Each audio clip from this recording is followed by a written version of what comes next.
Hi guys, thank you for joining me in this next installment of COVID chemistry.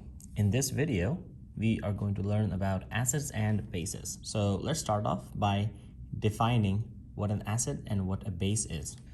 Now the term acid has, across the duration of chemistry, has come across a whole bunch of different definitions. So chemically speaking, an acid is any chemical that starts with an H. For example, HCl is hydrochloric acid. It is the same acid that is found in your stomach. Or H2SO4, which is an acid that is found in car batteries. And so if you look at these formulas, notice that they both start with an H, okay? And so these are called acids. A better way of defining what an acid is that it is a proton donor. It donates a proton. And so at this point, we need to define what a proton is. So we'll write down that a proton is H positive. Okay, a proton is an H positive ion. Because if you look at the hydrogen atom, it is simply one proton and one electron. When you get rid of the electron, you end up with a positive charge. So in essence, all you're left is just one proton. So hydrogen ion is sometimes referred to as a proton. Bases, on the other hand, are chemicals that are proton acceptor.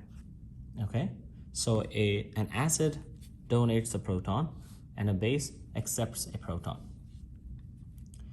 What's important to note here that for an acid to act as an acid, there must be a base present around it. Okay, until the acid finds somebody who can accept the proton, it cannot donate the proton.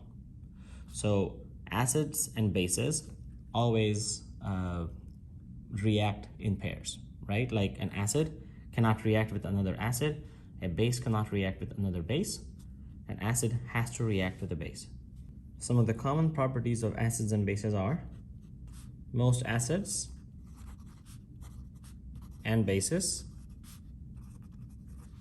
are corrosive, meaning they will burn through body tissue. So if you get an acid or a basic solution on your skin, you're going to have some chemical burns.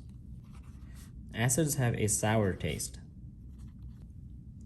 Now we say that they have a sour taste. It does not mean that, the next time you come across an acid, you should taste it.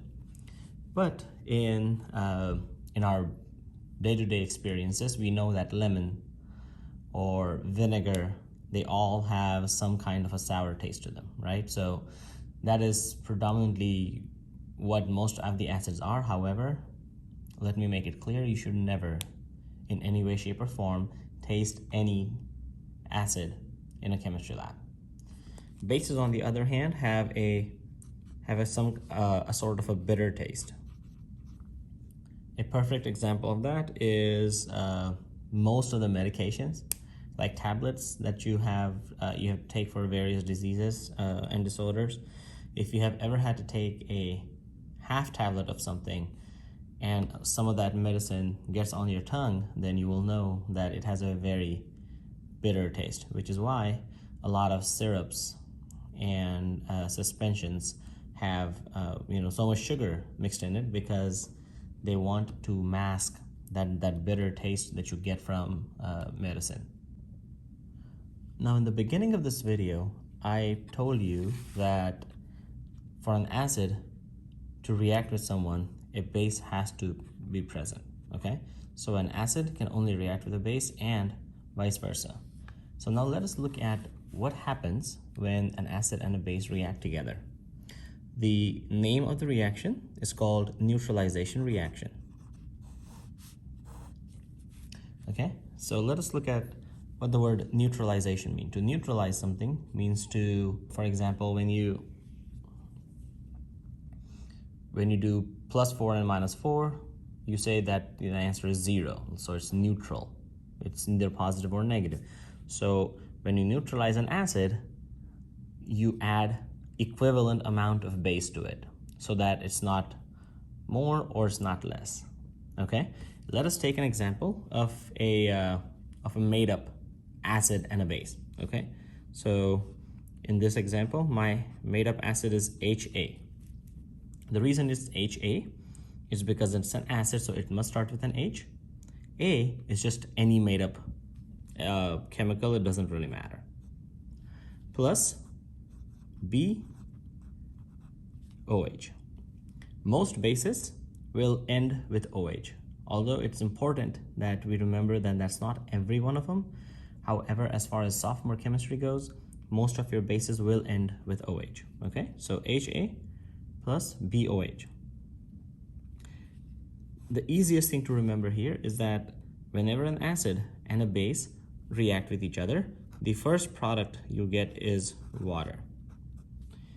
Irrespective of what kind of acid and what kind of base it is, your product is always going to be water.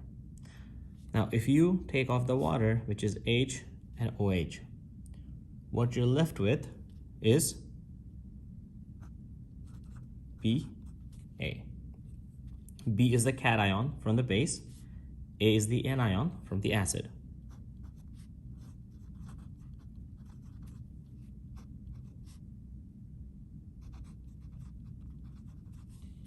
So when you write down this compound together, the cation must go in the front, followed by the anion, so Ba. So this is a neutralization reaction.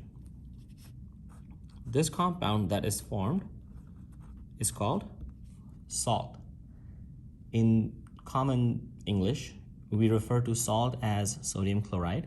However, in chemistry, salt is any compound formed by a cation combined with an anion.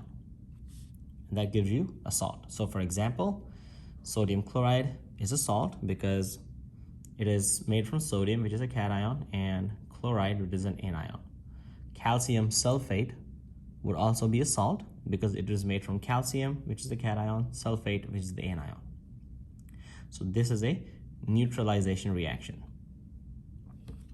What we're going to do now is look at some examples of some common acids and bases and see what happens when they react with each other.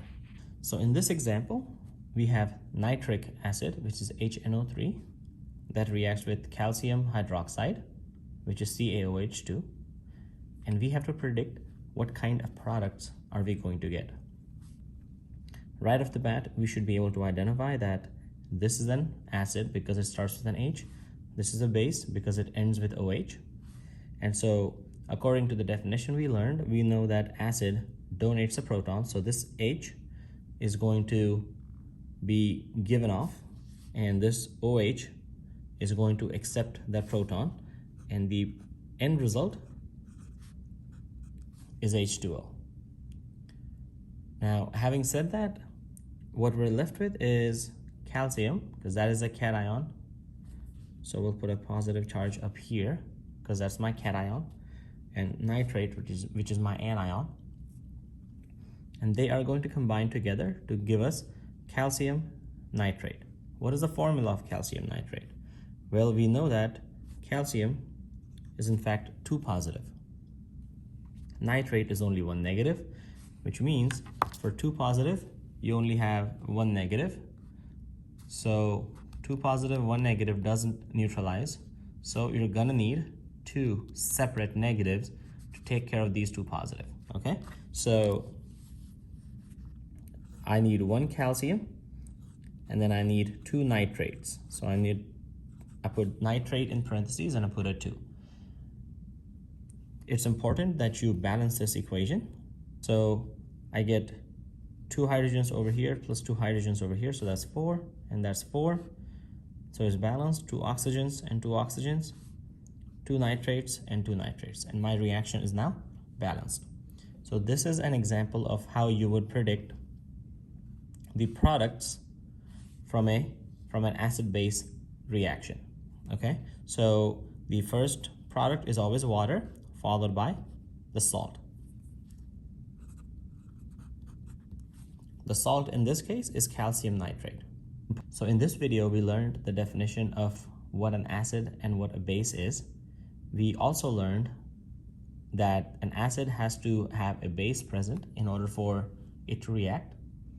And we also learned that when an acid and a base react together, the reaction is called a neutralization reaction, in which one product is always water, followed by salt, which is formed by the cation from the base and the anion from the acid.